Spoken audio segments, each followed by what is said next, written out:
這個中共軍艦在我們的附近，是在澎湖在哪邊？說距離很近的，然後看不清楚舷號，然後呼叫附近的這些大陸的這民船說：“哎，那個船那個舷號是多少？你幫我看一看。”共軍的海軍這個雷達系統或什麼的監測系統呢，有近視眼，那麼才在3公里不到呢，才1點多海里呢，你都看不見，那你就這大有問題。說這個對日抗戰8年了，這個共軍呢好像倒在戰場上，這個給日本鬼子這個打掉的這個將軍呢，好像一個，號稱2個，那現在呢，人家說這個習近平的這個上台這麼幾年了，這個軍隊面臨的局勢啊，比抗日戰爭還嚴峻了。這個倒下去的將領啊，比那個時候還更多。前一陣子那個有朋友傳給我訊息說，現在抓到將軍呢，這個人滿為患，要蓋秦城2號監獄。各位觀眾朋友，大家好，歡迎收看《政經最前線》，無馬看中國，我是主持人張國成。大家都知道最近呢，這個在中共的高層呢，又爆發了一個重量級的消息，就是在2026年的4月17號這個全國人大常委會發布了第2號公報。那這個第2號公報呢，重點在於這個陸軍司令、海軍、空軍的政委，還有呢撐起中國核武跟逆中戰機的頂尖科學家，那他們這些人有人大委員的這個代表的身份全部呢因為嚴重違紀違法落馬，然後這個人大呢做了正式的通報。那這個呢就等於是徹底的定性了，宣判了。那他們幾個人的去向，我想大家可能早有預期，但是畢竟還是整個拿到台面上來了，所以呢，海內外甚至包括中共黨內都有很多人在問，這個解放軍到底爛到了什麼程度？習近平呢，到底要整到什麼程度？我想這點呢，是非常值得我們來關注的。所以呢，我們今天還是請國際政治的最權威、兩岸問題專家、國立台灣大學政治系名譽教授明居正明老師來到我們節目，來跟我們分析這個問題。老師好。主持人好，各位觀眾朋友大家好。好的，我想這一次這個中共的這個人大常委會的這個公報雖然有人說那個就只是這個官樣文章了，但畢竟它的這個重要性還是不容忽視。那他把這些高級將領消失的原因寫成涉嫌嚴重違紀違法，而且呢橫跨陸軍、海軍、空軍火箭軍這個信息支援部隊的這個司令政委層級可以說這個打擊面非常的大，而且跟我們節目過去講過的人呢，可以說也已經整個算是這個水落石出了真相大白了。那想先請問老師說，那這些人呢，還是介紹一下他們的這個背景分量到底是怎麼回事？你記不記得現在是4月底5月初嘛？是。你記不記得3月底4月初吧？我們當時談過一集，是我們那時候談了說幾個科學家頂尖的科学家，什麼核武專家啦，雷達專家什麼等等，然後倒台了。那時候我們當時做了一個預測，當時我們說恐怕不止於此，應該還會更多，然後更廣。我們3月底說這話的時候呢，我們當時想說會發生，但想這個事情少說就是1年半載吧，或者說至少就是半年，或者說再久一點點之後爆發。現在1個月就爆發了，然後範圍超過我們的想象打擊面更廣，這個實在是坦白說，我們的預測這麼快實現，我都有點驚訝。是，當然了，這些人的這些，你剛剛說水落石出我們可以這樣說吧，按照一般說法叫靴子落地嘛，是对不對？就第一隻靴子甩下去之後，你一直在等第2隻靴子什麼甩下來。這些人現在他們說出事呢，也不是說今天才傳的嘛。當然前面已經大家發現，因為這幾年我們看了10幾年這些什麼打反貪腐，這些我們已經慢慢摸出規律出來，就是好像先是他這些要出事的問題，好像這要出事的人呢，先是就是在某一些重要場合沒有出現。你說一次沒有出現，那可能他去調研出差啦，或他另有要功啦等等。2次沒出現就很怪了，但是只要到3次以上沒出現，大家就說應該出事了。那我們等一下講這些人呢，可能差不多有的1次、有2次、有3次以上都有了。我們先說名單吧，哈。名單大體上分2個部分，我先說第一個部分。你剛剛因為先提軍人嘛，我們就先講軍人。軍人部分呢，這是赫赫有名。第一是陸軍司令李喬明，這個傳了大概差不多大半年了。是。第二，海軍司令沈金龍，這也傳了大半年了。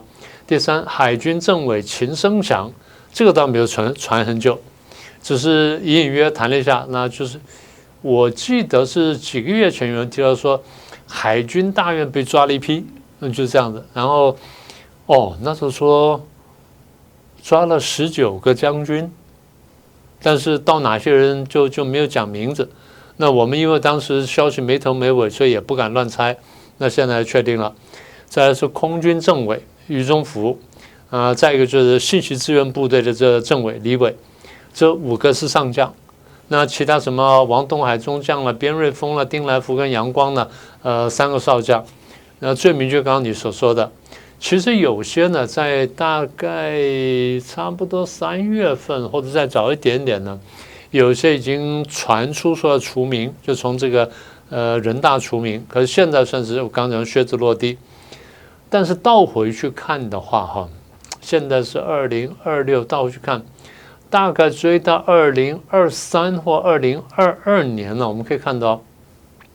大概對於軍隊的清洗呢，已經非常厲害了。就你記得前2年我們在講這個李尚福的時候，不是說倒查回了什麼2017年幾月嗎？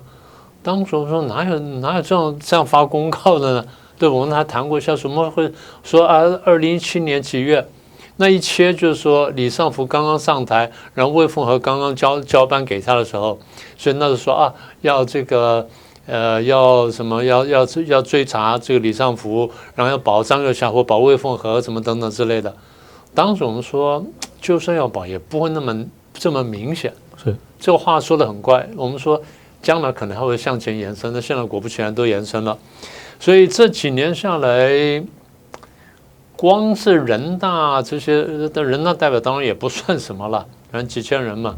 但是你能混到這位置，畢竟是不簡單的。所以他也是在我們看算是一個晴雨表了哈，所以這3、4年下來呢，光是人大代表裡面被清洗這些高階將領，我們只說高階將領，大概現在初步統計36人，然後36人當中呢，將近一半有16人是上將，14人是中將，然後6名是少將，所以你看這些，所以就講說上將陣亡率最高，就這樣來的。然後剛才我們把這些講完之後呢，其實呢幾乎橫跨所有軍兵種，比如說軍種陸海空都有了，然後火箭軍前波打到了，那兵種呢，軍事航天部隊啦、網絡空間部隊啦、信息支援部隊啦，然後聯勤保障部隊呢，這幾年呢都打到了。那你說打到中高階就算了，現在打到都是最高階啊。打到的不是司令就是政委，要不然就是副司令什麼等等，或者說這個第2政委等等。那打司令已經很讓人驚訝，但打政委更讓我們驚訝，因為我們研究共產黨，我們都知道，政委是中共從蘇聯紅軍借過來的。政委的功德就是保持士氣啦，保持紀律啦，然後保持這個忠心耿耿啦、忠誠啦，然後保持這個廉潔等等。那如果說你看現在我們想講了幾個軍兵種的這些政委呢，很多都倒台了。那就不是說1個人、2個人的問題，就連政委系統都出問題的話，那這個問題就非常嚴重了。所以這個問題，我想，光是講了這樣，大家都知道，它後面那個衝擊力非常大，難以想象。是，我想呢，這個老師剛才跟我們提了一個重點，就是政委的出事，那就代表說你這套政工系統啊，就是已經是這個也爛掉了，而且問題非常嚴重。那你說這個軍事指揮官啊，這個出狀況，政委。還沒有辦法揪出來啊，那或許還好。但是現在連政委呢也不行了，也可能要靠外部力量揪出來了。所以我想這一點呢，恐怕是這個一個很嚴重的問題。那第二啊，這個網絡上有人說啊，說這個對日抗戰8年的這個共軍呢，好像倒在戰場上，這個給日本鬼子這個打掉的這個將軍呢，好像1個。號稱2個，但其實一個是生病的，對，一個是從馬上摔下來的。是，那最多好就算2個好了。那現在呢，人家說這個習近平的這個上台這麼幾年了，這個軍隊面臨的局勢啊，比抗日戰爭還嚴峻啊，這個倒下去的將領啊，比那個時候還更多。以光將領來說，就數以百計。是。就數以百計。現在我們這樣講，只是說從人大除名的，只是這樣而已。但你如果說追溯前的話，那真的是到這麼高，一點都不錯。是，所以有人說那這是怎麼回事呢？這個沒有開戰沒有這個斬首，沒有帝國主義，那反而呢這個陣亡率特別高，應該是境外敵對勢力高是，所以這個當然呢，這我相信對這個中共自己的這個威信在這個老百姓心裡面怎麼看呢？我想大家心裡自有一把尺。那這個等會有機會再請老師給我們說說。那除了呢這個共軍將領之外呢，還有這些頂尖的軍工院士央企高層，也就是動腦子的。那是不是呢代表說，這個指揮鏈出了問題，科技鏈也出了問題？那這點呢，是不是也是北京的另外一個難以面對的問題？對，像這次剛剛你不是講說那個第2號公告嗎？是。我剛剛就想講說，第2號公告第一部分是將軍的，第二部分就是軍工高管。這次當然這個人大常委會給了的名單裡面，軍工高管並不多啊。我們先提這幾個人，第一個是航空工業集團的董事長周新民，第二是核子工業集團的這個總工程師羅奇，羅奇是中共的核潛艇專家。是好，再來第三位，中國工程物理研究院的院長周昌礼。他是核武專家，所以他們罪名一樣了涉嫌嚴重的這個違紀違法。那如果說你說這3個就算了，我們1個月前講的是誰呢？吳曼青雷達專家，然後這個網絡信息體系專家，趙憲庚也是核武專家，魏義營是這個導彈的設計跟這個制導專家，再來楊偉呢，是中國大陸一整代的戰鬥機的設計專家，他參與了這個從殲10開始到這個殲2一直到殲20的這個，他基本上無一不語。他不但是設計一架飛機，他設計了一套叫做設計飛機的整套系統模式等等出來。那你說剛剛3個了啊，現在4個就7個了，還沒完呢。我把資料整理一下。倒回去看看前幾年呢，我再跟各位講講。第一位都是軍工高管啊。第一位吳彥生，本身呢他是這個航天科技專家，他倒下來的時候呢是航天科技集团的董事長。這個航天科技集团呢，大家中國航天科技集团，大家外面人不一定很清楚，但是大陸很多凡是軍事迷這些呢都非常清楚，這個人鼎鼎大名。航天科技集團做些什麼東西呢？第一，長征系列的火箭，是把人造衛星什麼送上天的什麼東西等等，或者打什麼遠程這個洲際飛彈的，基本上就是長征火箭。然後發射人造衛星的、發射嫦娥、發射天宮的這些衛星或航天器的，也是他們幹的。再一個呢，各位現在開車天天用的北斗導航系統是他們幹的，這就是航天科技集團的豐功偉業。那現在呢，這董事長倒掉了。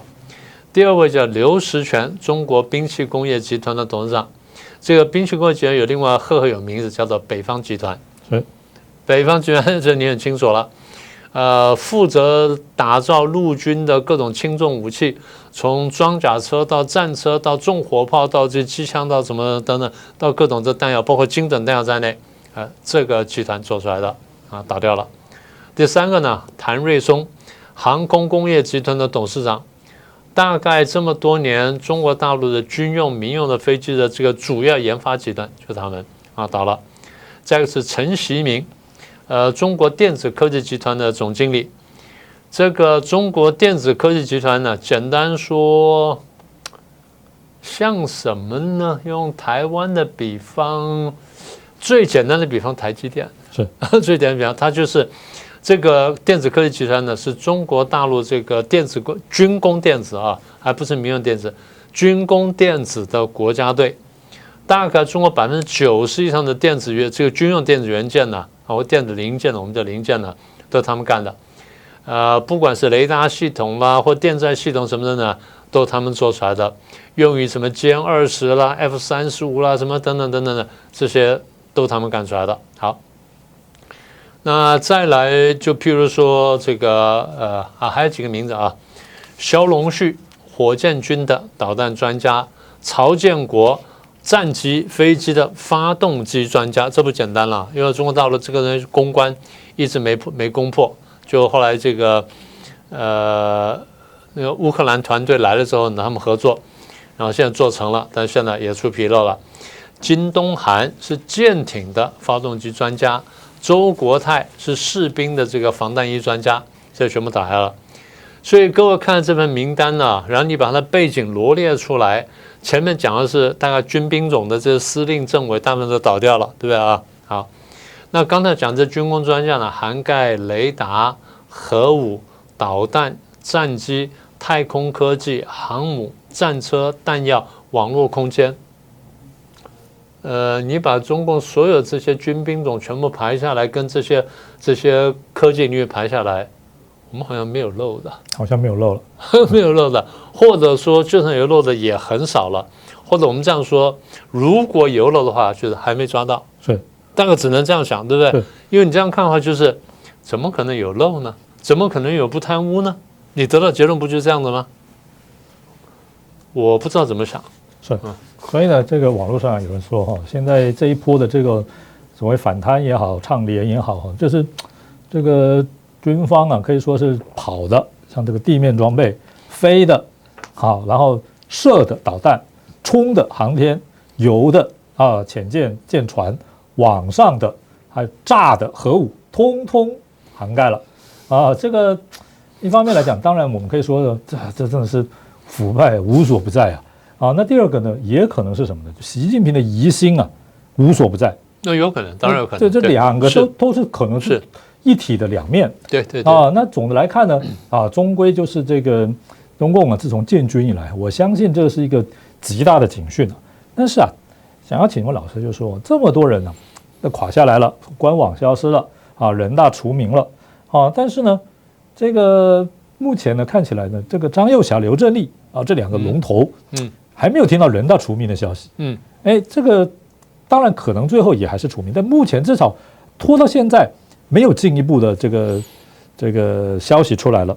那這是第一個。第二個呢，就是說，那如果說呢，這兩個人呢真的出了狀況，然後下面這麼多的將領，橫跨各軍種的這個將領呢，也都出狀況了，那麼這到底現在的解放軍還剩誰能夠拍板，誰能夠帶兵？那第二個呢，就是這麼多人都除名了，但是為什麼他們兩個人大這個手續還辦不出來？這到底是怎麼回事？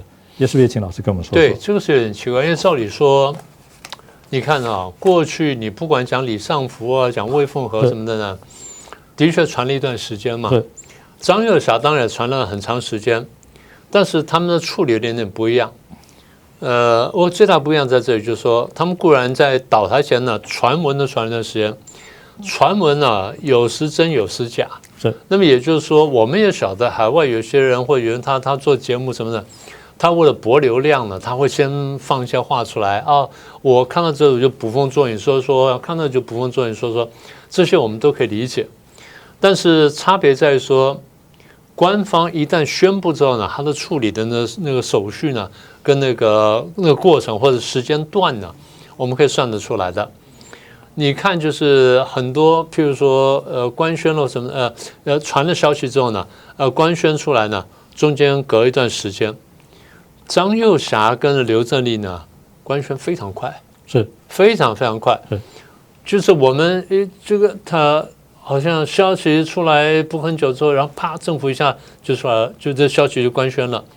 但是剛剛講那些高階將官什麼的，他們從官宣到人大除名呢，中間的過程呢有一段時間，但是照理說這個時間呢足夠讓張又俠跟劉振立呢官宣從人大或從政協除名，但是沒有，對，這就剛剛你提的那個問題。所以那天我在家裡想這件事情，我就想說大概幾種可能。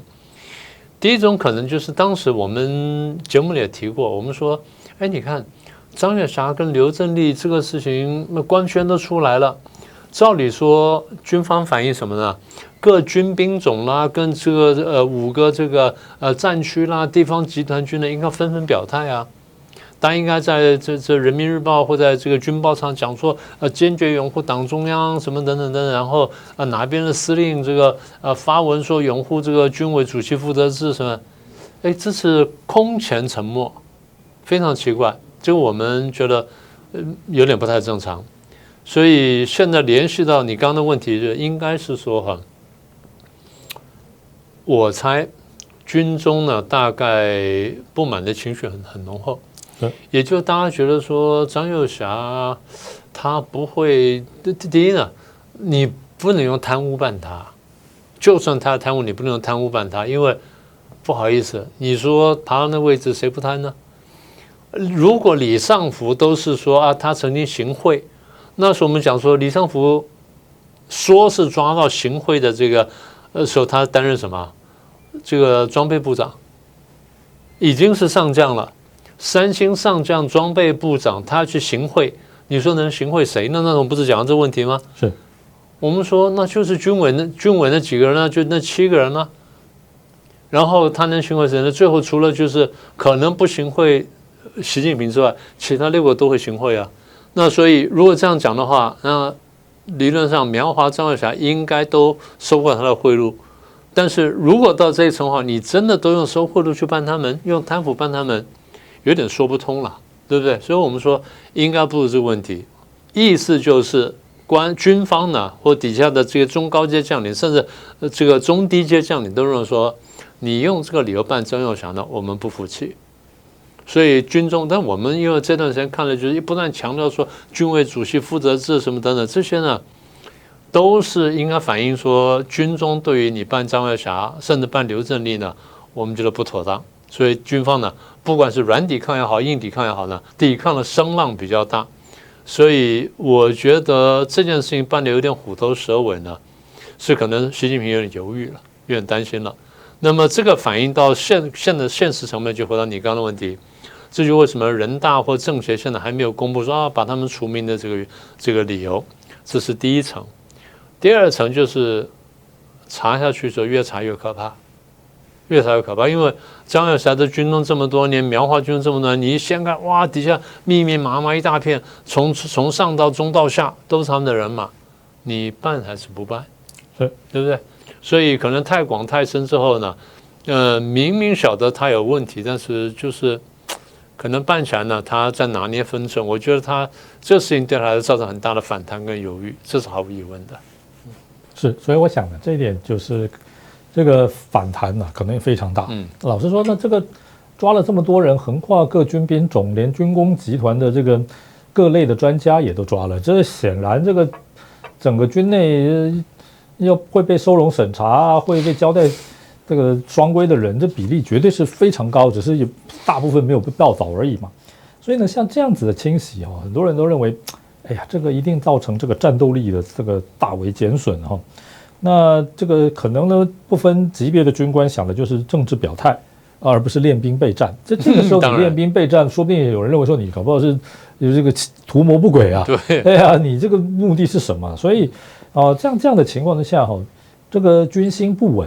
然後，如果真的貪腐是這麼的嚴重，然後研發的首腦又紛紛被清洗，這樣的部隊還有能力在2027年的時候挑戰這個美日聯盟還是鋌而走險發動台海戰爭？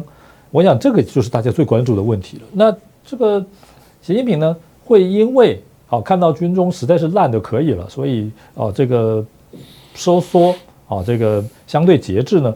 還是剩下來的人呢？全部歌功頌德、吾皇英明，讓他有個空前的信心。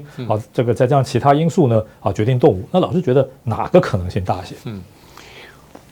回應這個問題前呢，我先講一個我們聽到的算小道消息哈。前一陣子那個有朋友傳過訊息說，現在抓到將軍呢，這個人滿為患。是。要蓋秦城2號監獄，是專門關着這個共軍的這個高階將官。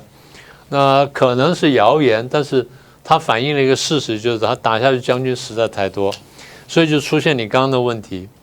那要麼就是真的貪腐太嚴重，要麼就是他疑心病重，要麼這兩者兼而有之，是吧？就是這樣子了。其實這個事情不光是我們注意到，美國也注意到。美國的國防部五角大廈，大陸叫五角大樓了，去年呢就發布中國軍力報告。當然列舉了各軍兵種的武器啦、裝備啦，然後這些造船、造艦跟造核子武器的這些數量，說什麼核子武器彈頭什麼從600枚會增到1000枚啊，等等等等都不說了。但他們特別強調一點呢，就是呼應了你剛剛講的，他說共軍從2023年下半年以來呢，反腐態勢呢持續升高，而重災區是什麼呢？火箭軍跟這個裝備採購部，就是我們剛剛講的。那麼也就是說，你從李尚福開始就是上下這個順查跟倒查都查了，所以火箭軍大幅落馬。那時候我們做節目不是做得轟轟烈烈了嗎？司令員、副司令員，當時魏鳳還沒傳出消息來，我們這樣一看，我們說你前前後後都出問題，魏鳳和怎麼會不出問題？所以我們就多講了2句，就講完沒多久，魏鳳和也倒台了。那麼也就是真的會出現你剛剛講的，它內部會有極大的震動，而且你要知道，火箭軍不是單是火箭軍呢，它至少牽涉兩個軍兵種，一個是核武的這個部隊嘛，對不對？一個就是什麼？一個就是剛剛講的裝備採購部嘛，這幾個一定是跑不掉的。好，那如果說我們再聯繫前面講的那些內容來看。你說各軍兵種的這些司令官、副司令官、政委或第二政委全部都出問題的話，那就是軍隊的，你剛剛說軍隊指揮鏈系統整個出紕漏了。那如果軍工高管，那你說基本上沒有個領域都不在裡面，都不在貪腐的名單裡面的話，那你覺得這種科研成果有多大可信？我不是說完全不可信了，我不這意思，我只是說。裡面灌水成分呢，一定遠遠超過我們的想象。是，當然它能夠打飛彈，它能夠把飛機開出來，然後能夠恐嚇我們什麼等等。但這2天不是傳出消息嗎？說這個中共軍艦在我們的附近，是在澎湖在哪邊？說距離很近了，然後看不清楚舷號，然後呼叫附近的這些大陸的這民船說：“哎，那個船那個舷號是多少？你幫我看一看。”然後看到謝謝，然後這段錄音呢跑出來，如果是真的話，那所以新聞上開了玩笑說，哎，共軍的海軍這個雷達系統或什麼監測系統呢有近視眼，那麼才在3公里不到呢，才1點多海里呢，你都看不見，那你覺得這大有問題啊，對不對？如果真的這樣的話，那比方說這個我們剛剛講的這些科研成果也不可信，然後武器裝備也不可信，那這個問題就很大了。但是我們要問更深一個問題，就是我們在講，你記得習近平哪一年上了台嗎？2012，對不對？哪一年開始反貪腐？2013，現在是哪一年呢？2026，反貪腐反了多少年呢？13年。為什麼越反抓的越多，而且越反好像貪腐越厲害？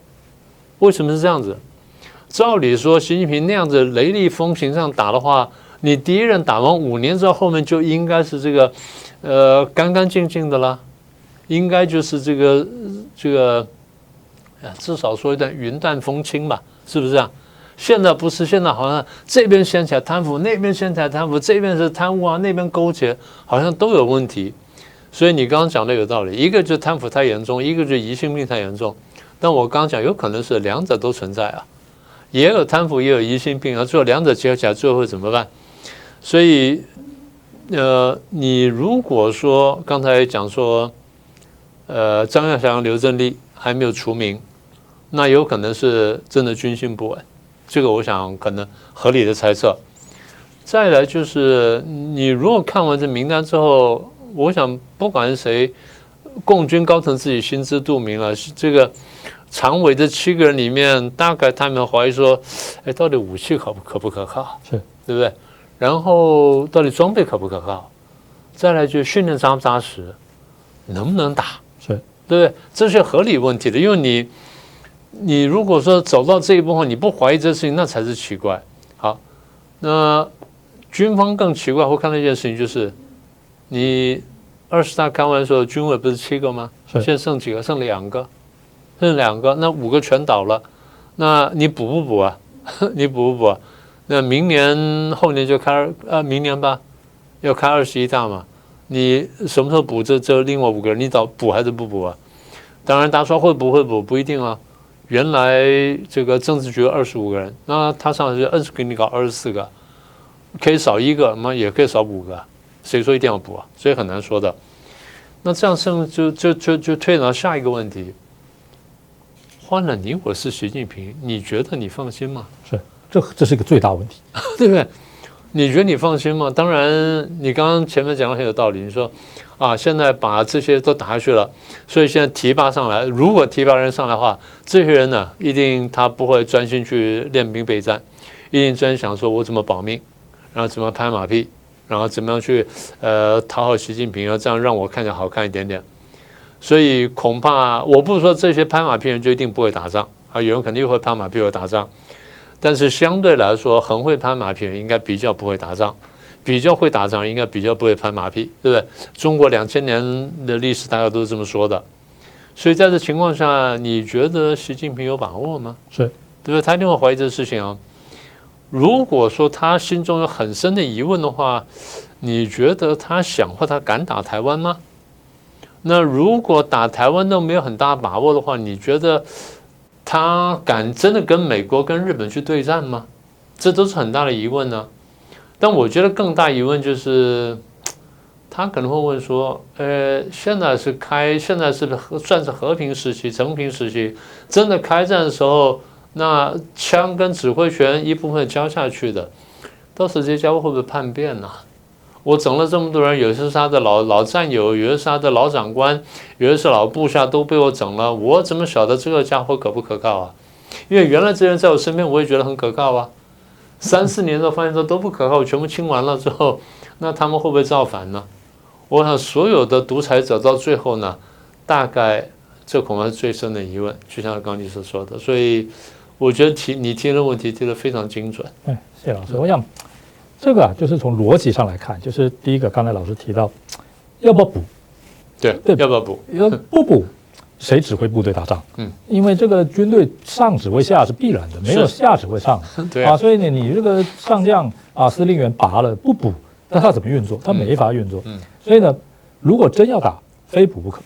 那這補上來的人哦，就是從邏輯判斷，我想這也請老師給我們這個看一下，就是說從邏輯上來看呢，這補上來的人呢，他實際掌握了這個部隊的狀況啊，比如說誰補了陸軍司令員啦，誰補了什麼東部戰區司令啦，啊，誰補了火箭軍司令員，他就要看，如果真的武器裝備都給掏空了，貪腐了，那他一看哇，這都水分，他也不敢打，他也不敢打，因為打了就馬上就原形畢露，北洋艦隊一樣，但是呢，如果他發現這些武器裝備呢還行，意思就是沒有那麼大的水分，那我認為那個恐懼恐怕是更深層的。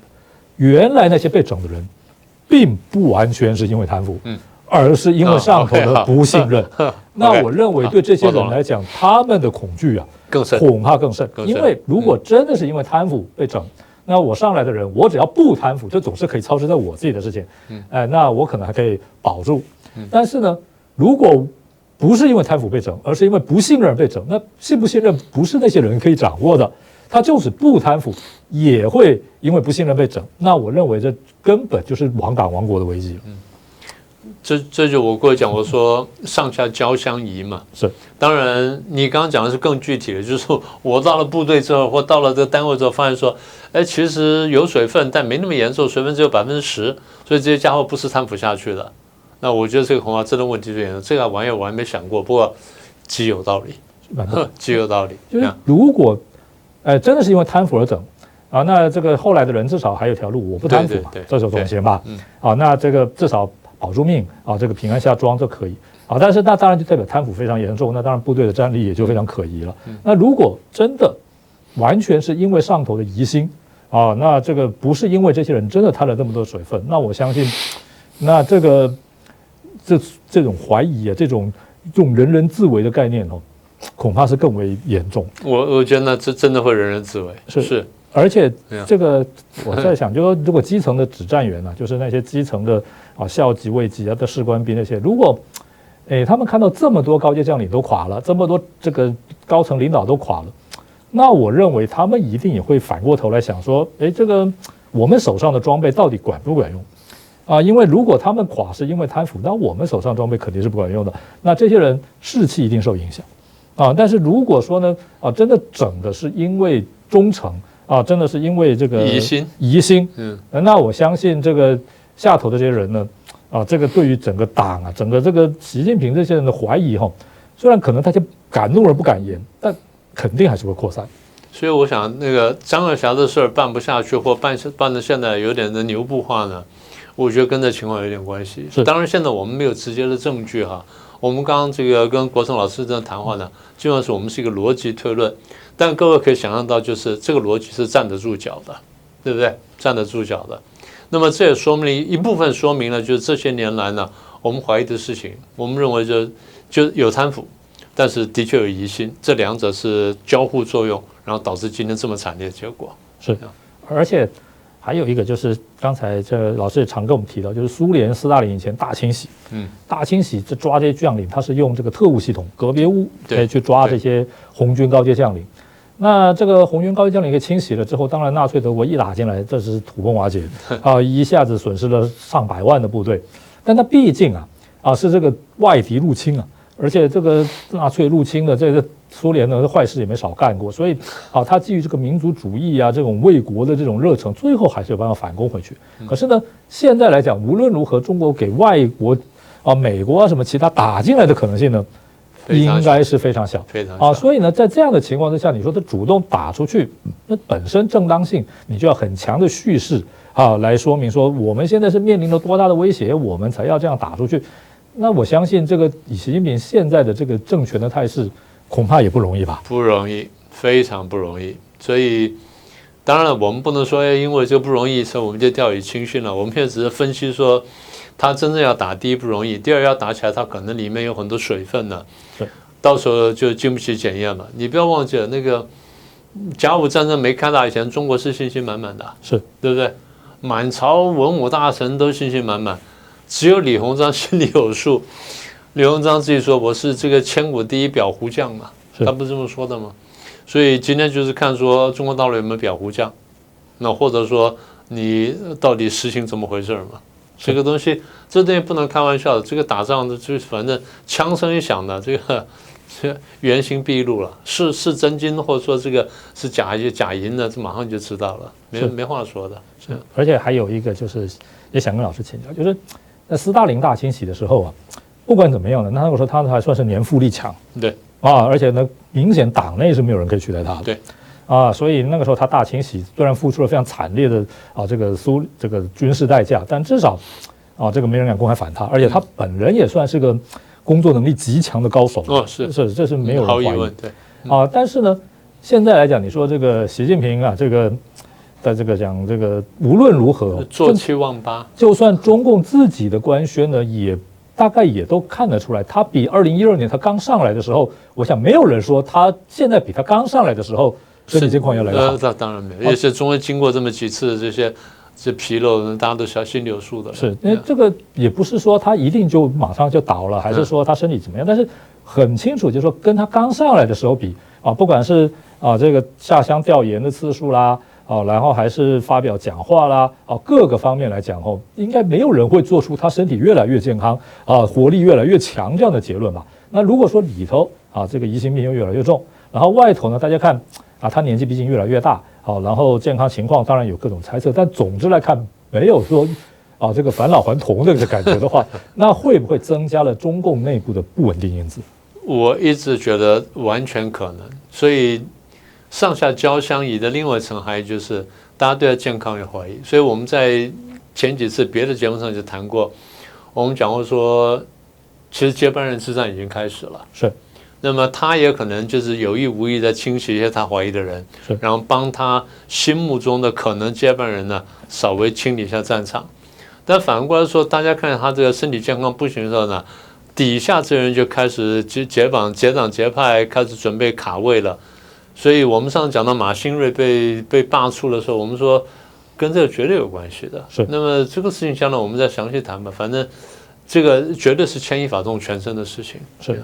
而且就像毛澤東，當時發動文革，整了這個走資派的劉少奇。可是至少林彪這個軍隊，這軍隊系統還算是站在他這邊的。對的，是。然後還有個周恩來，這個國務院總理啊，這個革命元老，無論如何還是始終站在這個毛澤東這邊。可是現在看習近平有這麼強大的軍隊的站在他後面嗎？沒有，給他親自整掉了。那國務院李強，沒有人會覺得他跟當年的周恩來一樣嘛？啊，所以我看呢，這個就像這個老師常說，這中共內部啊，這個問題啊，不穩定性啊，恐怕是習近平一個人親手造成的。而且這個情況就是，就剛剛你說的，他為什麼這幾年呢，我們比較對大陸局勢比較悲觀，就是我們覺得說，第一呢，問題不斷的累積，但是我們看到他處理的方法呢，都不是在解決問題，而是去強壓下去，所以他不斷的把這個壓力鍋呢，在政治、經濟、社會、外交、軍事各方面都不断在加壓，加到最後呢，那恐怕就只有爆掉，這就真是我們最擔心的地方。是，所以我想呢，這個中共的這個高階將領呢，不斷的垮台啊，可能呢，是這個現象，而不完全是原因。對這個是反映了它裡頭一個整個體制方面的問題這個領導的人的問題，沒有人接班這個方面的問題。我想這些呢會對未來呢肯定還會產生影響。那我們會持續的保持關注今天呢非常感謝明峻老師呢在我們節目給我們做這個非常精闢的剖析。謝謝老師。謝謝主持人，也謝謝各位觀眾。好，我們今天呢節目就先進行到這邊非常感謝各位觀眾朋友的收看歡迎給我們批評指教，然後按讚、分享、訂閱，按下小鈴鐺，我們下次再會。